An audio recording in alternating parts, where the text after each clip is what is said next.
عليكم أنكسر دوانو Circle Time Magazine magacayga waa Samiira Nuur. anigana magacayga waa Maryan Diiriye. aad baan ugu faraxsanahay inaad naga soo qayb gasheen barnaamijka la dhaho Circle Time Magazine. Sax wali hadda waxaan ku jirnaa taageerada dhaqan wanaagsan oo ku saabsan waxyaabo ka hortag ah oo u shaqeynaysa qof walba. Maanta waxaan ka hadlaynaa oo xooga saaraynaa dareenka iyo si ay macallimiinta u caawin karaan carruurta dareenkooda. maasha allah maanta waxaan baran doonaa si gaar ah oo ilmaha lagu caawiyo dareenkooda iyo sida loo dejiyo markay u baahan yihiin. Samiro, ma garanaysaa sida shucuurta luuqada loo fahmo markay dhaqankeena ku xiran tahay? Waa su'aal fiican. Uma malaynayo inaan weliga ani maqlay ereyga la dhaho shucuurta luuqada. aniga xataa ma maqlin. Hadda aan daawano sida ay u sharaxayso Dr. Gail Joseph oo Cultivate Learning agaasima ka ah. Yeah, so there's a few different definitions, but we really think about emotional literacy as the ability to identify and express emotions or feelings in healthy ways. But it's really about knowing emotion words, right? Okay. Being able to recognize them when I'm talking to somebody else, being able to recognize them on your face, based on the situation, your body cues, but also being able to identify them in myself. And we can start as young as babies, right? Infants, right? So the best way is just to use a lot of feeling words, right? In context every day to talk about how, oh, you are crying. I think you feel upset, right? I think you feel scared when you heard that noise, right? So talking about the feelings with little babies, with toddlers and preschoolers, we can start playing games and singing songs about feelings. We can do if you're happy and you know it, right? We can say if you're happy and you know it, give a high five. Nice job, right? We can say if you're sad and you know it, tell someone I'm sad, right? So we can build in increasingly more complex words too. If you're frustrated and you know it, take a deep breath. So we can use a lot of words, we can sing songs, we can read books, and there are so many great books.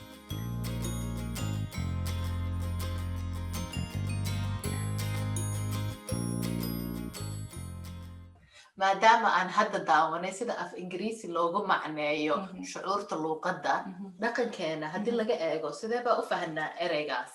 waa su'aal fiican oo aan weydiin karno Caasha Warsame. waxay ka shaqaysaa Cultivate Learning. waxay ka tahay Quality Assessment Manager. Caasha, kusoo dhawo Circle Time Magazine.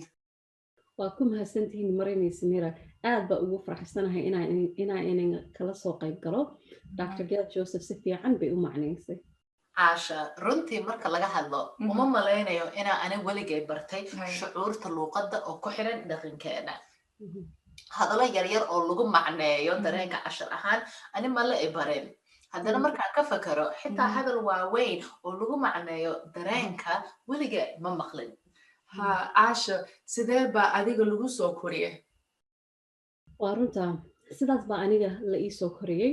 cashar ahaan shucuurta luuqada ku saabsan ma baranin. hadda markaan qof weyn noqday oonaan waxbarasho sare dhameeyey waxaan fahmay inay muhiim tahay ilmaha inay erayo ku cabiri karaan shucuurtooda. waa runta markaan yaraa ma garanaynin hadallo badan oo ku saabsan shucuurta. marka aan qof weyn noqdayna dhib bayba igu noqotay inaan ani hadalkayga dareenkayga ka hadlo. hadda aan sii daawano Gail waxay ka hadlayso. But really, any book that you have, you can probably think about how the character is feeling. And one of the things I like to do is go through a children's book before and identify different feeling words I might be able to point out and talk to young children, give them a child-friendly definition about, and put a little post-it note in the book. So as I'm reading it, I'm remembering that, oh yeah, I wanted to draw their attention to how this character might be feeling excited, or how this character might be feeling irritated, or how this character might be feeling overjoyed, right? So bringing in lots of more complex feeling words as well. So a colleague and I actually had done some research where we interviewed really about 1,000 preschool children from ages 3 to 5, including children with developmental delays as well, and asking them to tell us all the different emotion words that they knew, either by pointing or telling us, expressing it. And one of the things that was surprising is that almost all 3-year-olds even knew happy, sad, and mad. And yet, oftentimes I go in and see that 1 week on emotion words being taught, which is not enough. And I see that 1 week on emotion words, and they do happy, sad, mad, and then maybe one other word. And I just think that, you know, young children probably know those, so we can start there, but then build, right? And build into more complex feeling words.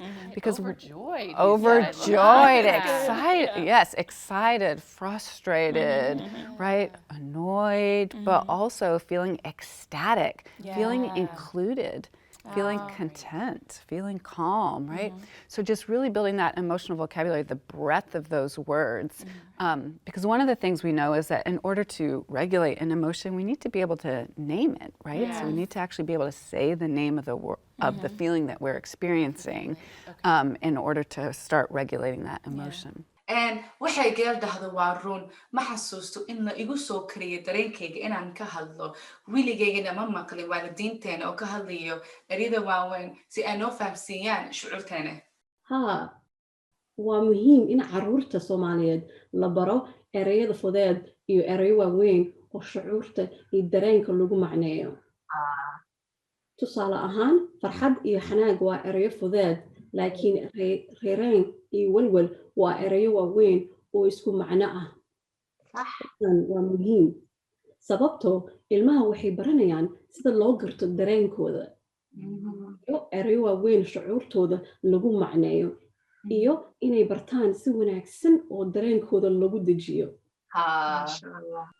aan ka fikirno ereyo fudeed iyo ereyo waaweyn oo isku macno ah oo lagu macneeyo shucuurta dareenka eryadaas qaarkood wiligayga ma maqlin caasho adiga miyaad maqasheen haddaan runta kuu sheego qaarkood waan garanayaa laakiin kuwa kale weligay ma maqlin reer waqooyi iyo reer koonfur luuqadooda way kala duwan yihiin sababta Soomaalida waqooyi ku nool Ingiriiska aduumaystay koonfurtana Talyaaniga sidaa darteed in badan oo ka mid ah luuqadda Soomaali waxaa ku jiro ereyo af Talyaani ah iyo ereyo Ingiriis ah ereyo badan oo af Soomaali waxay ka soo jeedaan luuqadda af Carabiga sababtoo diinta Islaamka ugu weyn waddanka Soomaaliya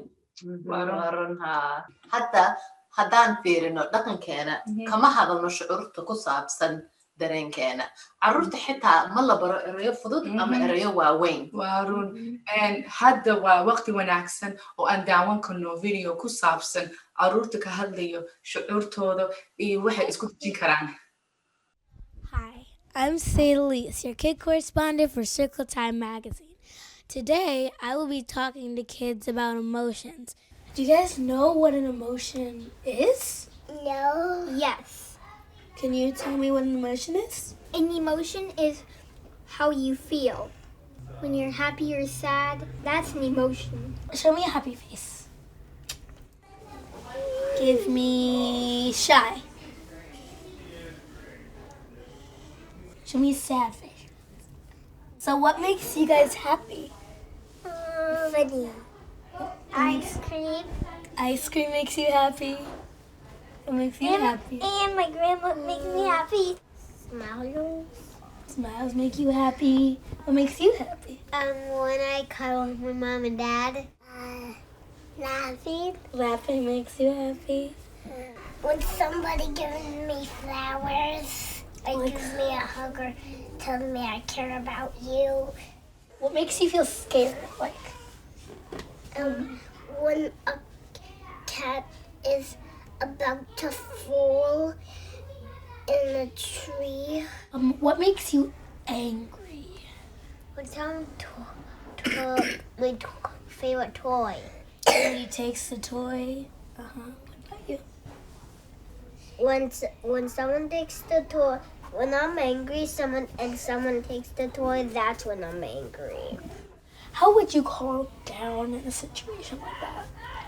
We calm down by taking breaths.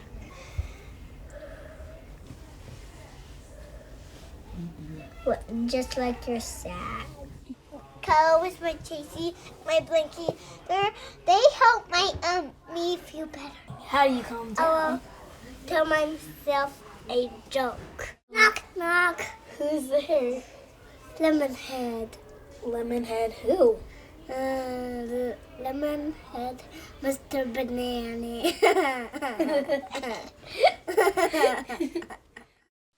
maasha allah waa video wanaagsan sax caruurtu way garanayaan si lagu hadlo shucuurtooda waa ka dareemaysaa macallimiinta inay carruurta bareen sida loo fahmo shucuurtooda aan ka fikirno sida anagana loo baray sida loo isku dejiyo caruurnimadeena waalidiinteeda waxay bareen inaad ducooyin akhriso markay dhibaato qabsato tusaale ahaan xasbunallah wa nicmal wakiil micnaheeda waa ilaahay baa igu filan isagaana dhibteedana iga qaadaya maasha allah hooyaday markasta waxay xasuusin jirtay salaada nimcadeeda inaa ilaahay weydiiyo wax walban u baahanahay tusaale ahaan markaan xanaaqo hooyaday waxay igu dhihi jirtay ilaahay weydiiso inuu ku dejiyo markaa faraxsanahay waxay igu dhihi jirtay alxamdulilah dheh maasha allah Maryam aniga xataa waa tusaale wanaagsan oo dhaqankeena kula caawinayso sida carruurta iyo dadka waaweyn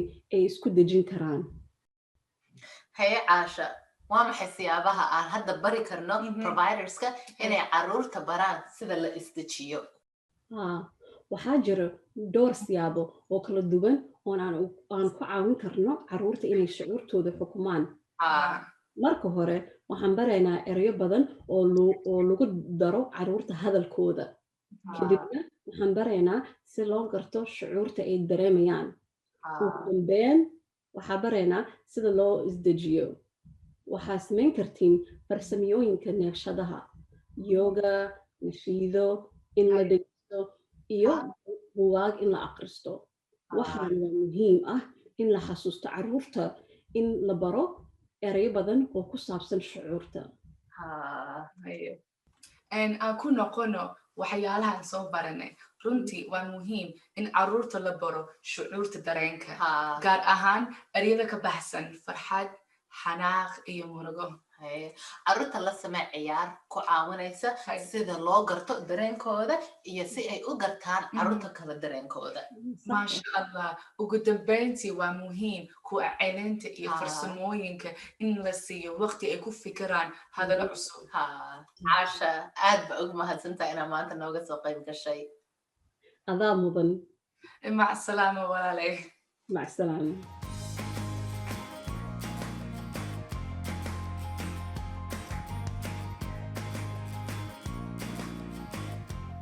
waayahay waa waqtigii Circle Time Magic taasi waa sax waxaan idin siin doonaa talabixin ku saabsan waqtiga Circle Time waxyaalaha ugu muhiimsan oo ku saabsan Circle Time waa waqti wanaagsan oo carruurta wax la baran karo sababtu carruurta oo dhan ma joogo mararka qaarkood carruurta yaryar way mashquulin karaan waa muhiim inaad kusoo jeesatid casharka ma fiicno inaad waqti dheer siisid Circle Time waxaa ka fiican in carruurta ciyaaro kala duwan loo sameeyo si ay ugu mashquuliyaan haye marka halkan waxaa ku aragtaa sawiro oo carruur sameynaya yoga marka ay Circle Time tahay marka yoga lala sameeyo carruurta waa hab fiican ay jirkooda ku toosin karaan sidaa darteed haddii aad leedahay carruur badan oo shucuur dareemaya waxay u noqon kartaa hab ay isku toosin karaan maasha allah marka aad yoga la samaysid carruurta waxaad bari kartaa inay ku celceliyaan sida loo qaato iyo sida loo sii daayo neeftooda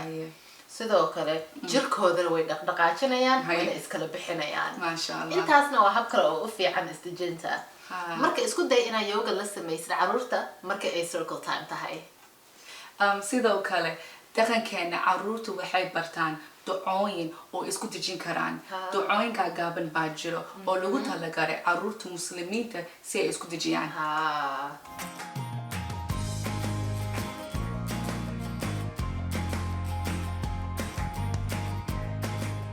hadda waxaan daawanaynaa video yar oo ku saabsan farsamada diin la dhaho oo glasska lagu barto marka ay Circle Time tahay maasha allah kadibna waxaan daawanaynaa provider la dhaho Pam oo ka hadlayso waxay soo martay markay carruurta barayso shucuurtooda Ooh, what do you think? Okay, here we go. Do you want to see? He says he's going to tuck and think. So we today in our classroom used the social story Tucker Turtle. As a team, before we did this, we worked together. We looked at the story. We talked about what we were going to do. We talked about who was going to teach the lesson and where the other staff were going to be with the children, like in the circle or standing back. What would be a better thing than hitting them back or kicking them? What could we say, Layla? Magic. You could say what? Magic. You could say magic. Okay. What else could you say? Magic. Oh, magic. If we're zoning, if an incident occurs, we're right there to talk the child through the deep breathing and the tucking and what is my feeling. We can whisper it in their ear. I bet you're feeling sad right now. You're feeling angry. Remember, you can tuck up. You can take your deep breaths so that we're right there to coach them through this for the first month or so. So tuck inside your body and take 3 deep breaths. Ready? 1, 2. Just trying to get them ready for preschool, see if they would engage in us, and they did. They loved it. I could see that they were using their words and they were using their angry faces and they were tucking under as a turtle. And I think that we'll continue to use this lesson, continue to read the story with the children in the classroom, getting them more familiar with taking the deep breaths and stating their feelings, using more feeling words with them. We'll send home this story with their parents so their parents can read them to them and help them to use it at home too, so that they're using it not only in the classroom but at home as well. si fiican bay stooriga u isticmaashay si ay carruurta u barto si ay u xukumi karaan shucuurtooda. maasha allah waa runtaa waa tusaale fiican ay providerka xataa gurigooda ku samayn karaan.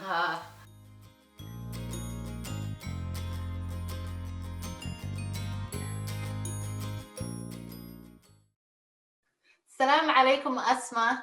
وعليكم السلام. iska warama. alxamdulilah waan fiicannahay. maanta maxaana baraysaa? maanta waxaan ka hadlaynaa shucuurta luuqadda iyo sida dareenka loo sheego. marka koowaad waxaan rabnaa inaan idin tusiyo wax la dhaho photo booth oo idinka samayn kartiin. waxaa jiro erayo badan oo ku saabsan shucuurta ay carruurta ka baran karaan. waxay samayn karaan shucuurta ku qoran photo boothka. sawirro baa ka qaadi kartaa oo carruurta tusaysa iyaga shucuurta samaynayaan. kadibna waa ku dejin kartaa klaaska darbigiisa si ay carruurta u arkaan shucuurta kala duwan. carruurta tusi shucuur ka badan xanaag iyo murugo. ugu dar erayo kale sida layaab ama wiswis ay isku tijaabi karaan. hadda waa waqti wanaagsan oo aan daawan karno video ku saabsan sida loo sameeyo photo boothka.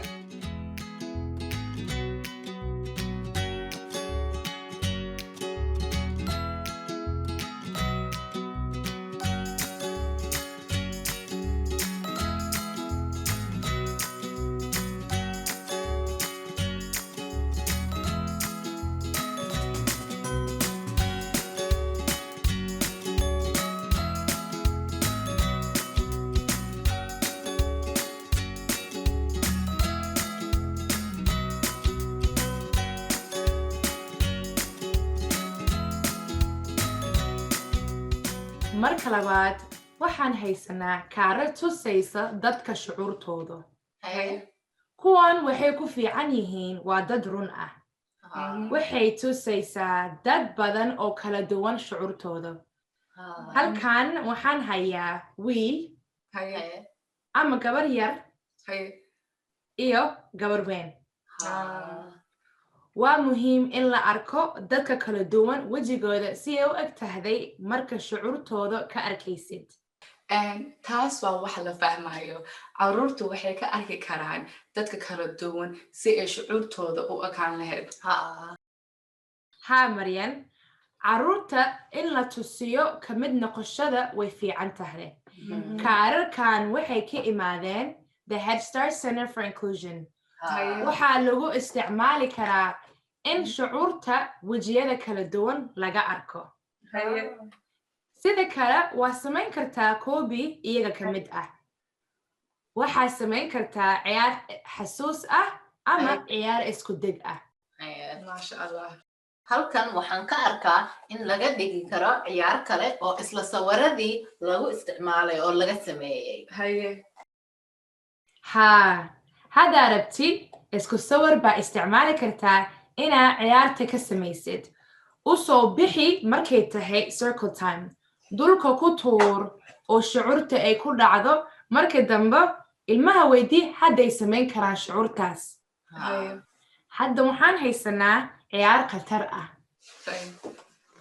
carruurta klaaska ku jiro waxay samayn karaan sawiro shucuur kala duwan iyo filaar ku tilmaamayso dareen kasta marka aad wareejisay falaarta ay taabato la yaab ilmaha waxay isku dayi karaan inay helaan sawiro la yaab u eg kadibna gacanta ama lugta bay sawirka saari karaan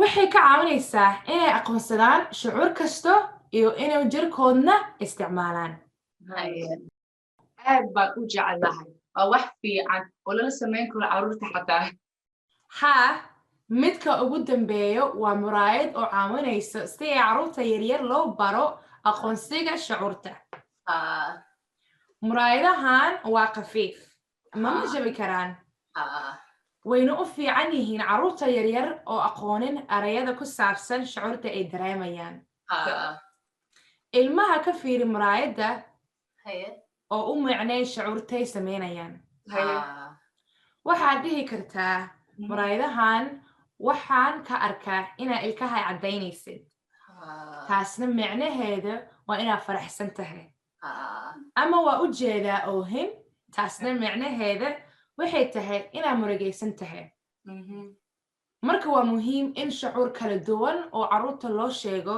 iyaga muraayadda isticmaalaya waxay ka caawin kartaa carruurta yaryar inay bartaan erayada ku xiran wejiyada ay ka sameeyaan muraayadda haye asma maxaa kale baa noo haysaa hadda sida loo xukumo shucuurta baa ka wareegaynaa marka dareemaysid shucuur weyn sidee baa u xukumi kartaa marka koowaad waxaan haystaa kaarar yooga ku suwaran aa ka baran kartaa si loo xukumo shucuurta hal kaar qaado kadibna waa isku dayi kartaa haddaad samayn karti waxa kaararka ku sawaran carruurta waxay barin karaan yooga kala duwan oo ku caawinaysa si ay isku deji karaan sax waxaa ku jiro neef qaadasho oo ku caawinayso inaad bilowday neef qaadasho iyo yooga waxay ka caawinaysaa sida jirka loo xukumo waree maasha allah kuwan waa waxyaabo fiican oo ka caawin kara carruurta inay shucuurtooda xukumaan iyagoo isticmaalaya jirkooda iyo neeftooda waa wax fudud oo aniga xataan samayn karo haa way u fiican tahay dadka weyn inay carruurta la sameeyaan midka ugu dambaysa aan haysto wax la dhaho boxka isku dejinta waxaan ku jiro wax kala duwan oo caawinaysa isdejinta ka u horeeyo waa kaarar ku qoran wax samayn lahayd haddaa u baahan tahay inaad isdejiso waxaa ku bilaabi kartaa inaad soo saartay waqtiga circle time tahay waxaa ku ridi kartaa meesha loo talagalay inay carruurta aadaan hadday u baahan yihiin meel ay ku nastaan midka labaad oo ku jiro waa mid ay carruurta aad u jecel yihiin waxay baraysaa si neefta loo qaado midkan waxaan la dhahaa urso ubaxa kadibna shamaca cafuuf haddaan ku fahmay asma waxaa la sameynaya waxaa waaye waxaad qaadanaysaa ubaxa waa ursanaysaa sidan oo kale kadibna shamaca afuufaysaa sidan waxay ka caawin doontaa carruurta inay bartaan sida loo sameeyo neefsasho dheer maasha allah waaba hab cajiib oo lagu caawin karo carruurtu inay xukumaan shucuurtooda midka ku xigo waa buugag maran oo carruurta yaryar ku sawiri karaan ama hadday weyn yihiin dareenkooda ku qori karaan shayga u dambeeya ee ku jira boxka waa xumbo ka samaysan saabuun iyo biyo la afuufi karo la mid ah ubaxa iyo shamca xumbada la afuufa waxay carruurta ka caawinaysaa neef qaadasho si ay shucuurtooda u xukumaan oo weliba way ilaawayaan waxay ka xumaadeen maasha allah waa waxyaabo wanaagsan oo boxka ku jira abayo asma aad baa u mahadsantahay inaa maanta na bartay waxyaabo kala duwan oo aad u fiican waan ku faraxsanahay inaan ka hesheen mahadsanad maasha allah salaama abayo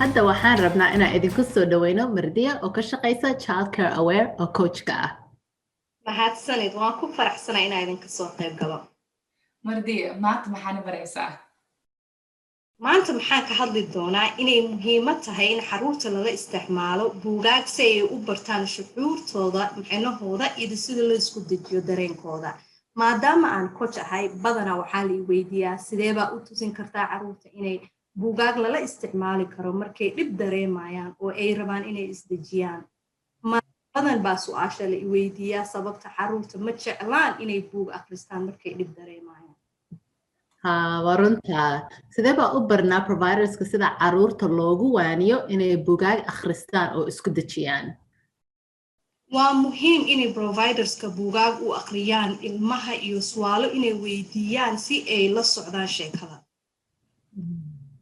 waxaa la dhahaa F is for feelings buuggan waa miican oo lala akhrin karo carruurta markay ay tahay circle time buuggan waxaa ku jiro 26 dareemo oo kala duwan ay providerka ilmaha bari karaan markasto marka maalin kasto carruurta waxay sugayaan inay eriyo cusub oo dareenka micno leh inay la baro buuggan kale waxaa la dhahaa making faces carruurtu wuxuu tusinayaa wajigo kala duwan oo dareenkooda ku xiran waxaa la samayn kartaa xiyaar oo tusinayso sida loo sameeyo wajigo ku xiran dareenkooda ee arkaan waa runta carruurtu waxay aqoonsan karaan wejiyada la socda dareen kasto waxayna isku dayi karaan inay samayn karaan wejiyadaas sidoo kale yaana la iloowin inay jiraan buugaag badan oo islaami ah oo la heli karo oo barayo shucuurtooda sida loo xukumo midkan aad ugu jeclahay waxaa la dhahaa let it go learning the lessons of forgiveness buugaas waxaana gabadha habaryar oo ahay baa aad u jecel walaalkeed markasta uu ku xanaaqo waxay xasuusisaa inay muhiim tahay in la iscafiyo waa sax buuggan wuxuu ku fiican yahay ilmaha wuxuu barayaa sida shucuurtooda loo xukumo iyo si ay isku cafin karaan waa sax buuggan kale waxaan ku jeclahay inay carruurta baraan hadalka shucuurta ku saabsan waxaa la dhahaa what am I feeling wuxuu ka caawinayaa carruurta inay fahmaan dareenkooda ma xukunkooda iyo inay ilaahay weydiinayaan inay xanaaqa ka saaro maasha allah way fiican tahay inuu carruurta xasuusiyo ilaahay iyo inuu ilaahay kugu caawin karo dareenkaaga buugga ugu dambeeya waxaa la dhahaa positive nature children's book about mindfulness and managing negative emotions buuggan wuxuu ku fiican yahay in loo dhigo carruurta marka ay rabaan inay bartaan sida la isku dejiyo ama sida shucuurtooda loo xukumo waa ku mahadsan tahay in buwaagtan maanta na tuste si aan ilmaha u barno sida la isku dejiyo iyo sida dareenkooda u fahmaan waa run buugaagta haddii laga saaro maxaa kaleba providerska isticmaali karaan inay carruurta baraan shucuurtooda waxaa jiro kaartuumo islaami ah oo la dhaho Cumaren Hana oo laga daawan karo YouTube-ka waxay carruurta bartaa ducooyooyin iyo aayado quraan ku jiraan mid aan aad ugu jeclahay waxaa la dhahaa let's stay calm sidaas waxay carruurta bartaa ducooyin gaagaaban oo la dhihi karo marka ay dhib dareemayaan ها ما شاء الله أنا aad baa u jeclahay Omar and Hannah carruurta habriyad u ahay maalin kasta bay daawadaan waxay ku fiican yihiin carruurta way baraan waxyaabo badan oo lala samayn karo si ay isku dejiyaan ما شاء الله waxaa jiro nashiido xaruur ah oo la dhaho when we say alxamdulillah waxay bartaa carruurta inay mar kasta ay xanaaqaan ama farxaan inay dhahaan alxamdulillah nashiidadan waxay ku fiican tahay carruurta waxay bartaan in ilaahay la casuusto iyo in la mahad siiyo mar kasta ay shucuur dareemayaan markaan yaraay aad baan u jeclaa inaan dhegaysto quraanka waxay iga caawin jirtay sida la isku dejiyo markaan xanaaqo maasha allah maryan waa sax quraanka waa si kale oo la isku dejin karo waxaa jiro siyaabo badan oo ay providerayaasha isticmaali karaan si ay carruurta uga caawinayaan sida shucuurtooda u xukumaan tusaalada ugu dambeyso aan haysto waxaa la dhahaa flashcards kuwan waxaa la dhahaa mini mindful muslims waxay carruurta ka caawintaa sida fikradooda iyo dareenkooda loo xukumo waa mahadsan tahay mardiya waxyaabo badan oo lagu isticmaalo baana bartay bugaag af ingiriisi ah iyo islaami ah kartuumo islaami ah nashiido iyo quraan la dhagaysto iyo flashcards baan kaa baranay in carruurta lala isticmaalo si aan u barno shucuurtooda iyo si loo macneeyo iyo sida la isku dejiyo mardiya walaalay aad baan u mahadsan tahay idinkaa mahadle maryan iyo samiira